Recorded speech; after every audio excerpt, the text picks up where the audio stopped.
Om Shri Ramakrishna Paramastu. So this evening we can contemplate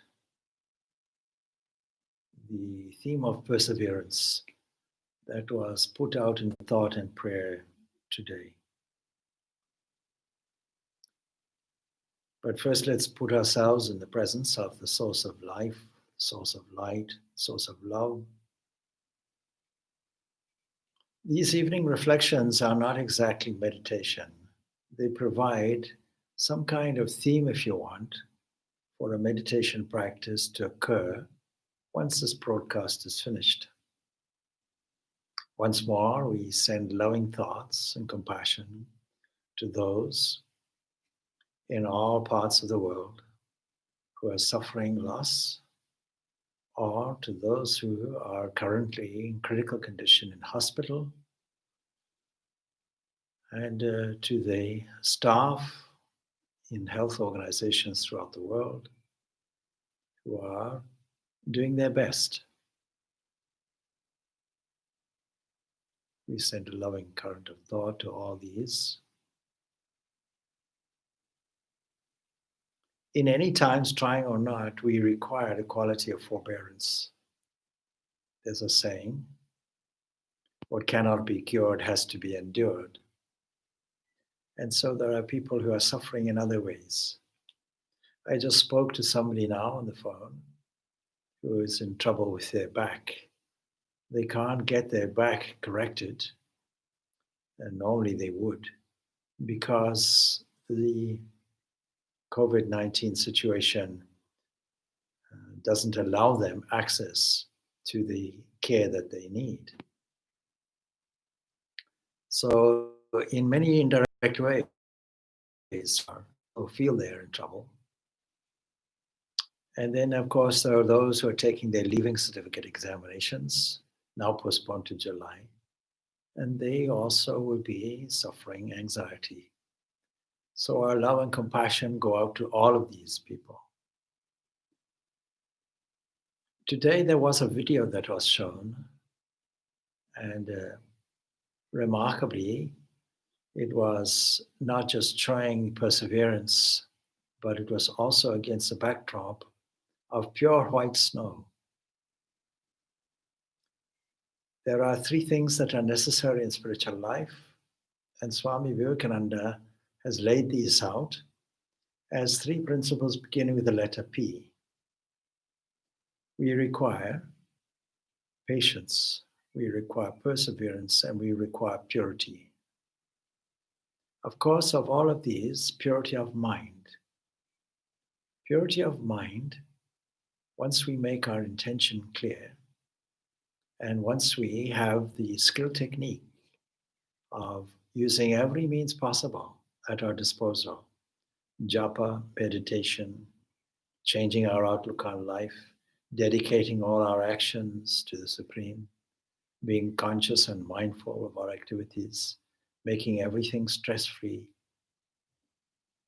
love of God, increasing this steadily every day.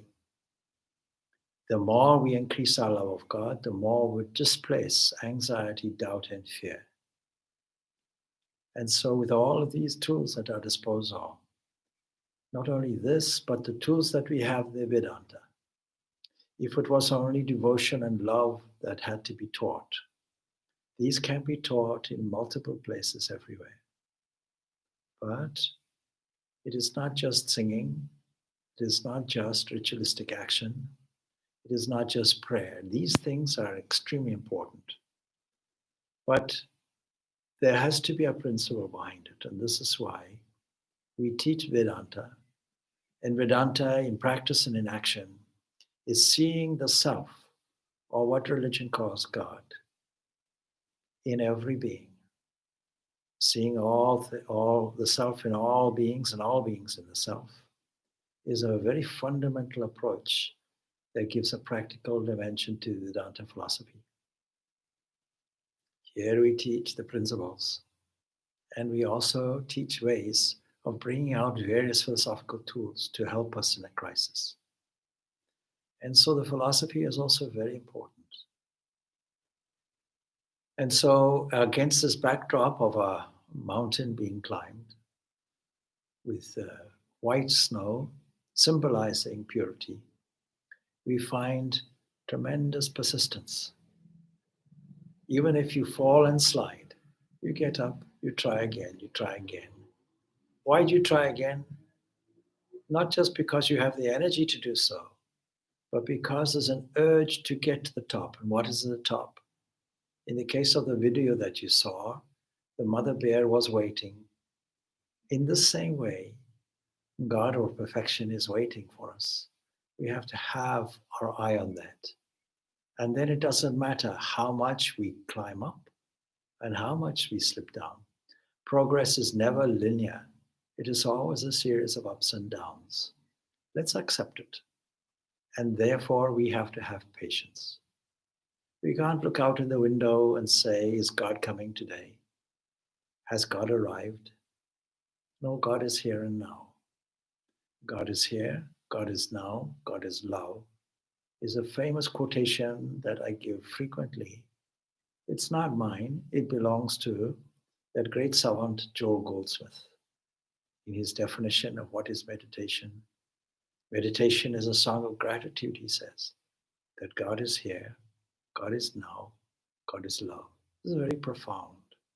If we can understand that, and if we can feel that, not only will our meditation be sweet, but we will have a formula for dealing with any crisis, regardless of how mild or how severe, regardless of whether it is a small blip in our normal, so-called normal life, or whether it is a big chasm that we face.